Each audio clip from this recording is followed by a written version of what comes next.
12वीच्या विद्यार्थ्यांसाठी महत्त्वाची बातमी. 10वी आणि 12वीच्या विद्यार्थ्यांची परीक्षा आता काहीच दिवसांमध्ये होणार आहे. त्यामुळे विद्यार्थ्यांकडे अभ्यास करण्यासाठी फारच कमी दिवस उरलेत.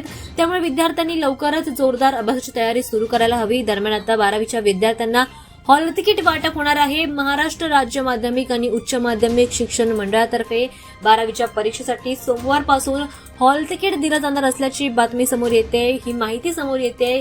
12वीची परीक्षा फेब्रुवारीमध्ये होणार आहे. त्यामुळे महिनाभराआधीच विद्यार्थ्यांना 12 जानेवारीपासून हॉल तिकीट दिले जाणार आहे. सर्व उच्च माध्यमिक शाळा आणि कनिष्ठ महाविद्यालयांना 12वीच्या परीक्षेसाठी प्रवेशपत्र ऑनलाईन पद्धतीने मिळेल. www.myssc.board.in वर सोमवारपासून हे उपलब्ध होणार आहे. त्यामुळे 12वीच्या परीक्षेसाठी बसणाऱ्या प्रत्येक विद्यार्थ्यांना ऑनलाईन प्रवेशपत्र उपलब्ध करून दिलं जाईल. यानंतर शाळेकडून त्याची एक वेगळी प्रत काढून विद्यार्थ्यांना ती दिली जाईल. यामध्ये कोणतीही वेगळी फी लागणार नाहीये. त्यासोबतच हे हॉल तिकीट घेत असताना विद्यार्थ्यांनी यावर प्राचार्य यांची, मुख्याध्यापकांची सही आहे का हे पाहणं देखील महत्त्वाचं आहे. हॉल तिकीट घेताना त्यावर सगळ्या गोष्टी तपासूनच हॉल तिकीट घ्या, अन्यथा ते हॉल तिकीट ग्राह्य धरलं जाणार नाही. त्यासोबतच आता विद्यार्थ्यांनी जोरदार तयारी देखील सुरू करायला हवी.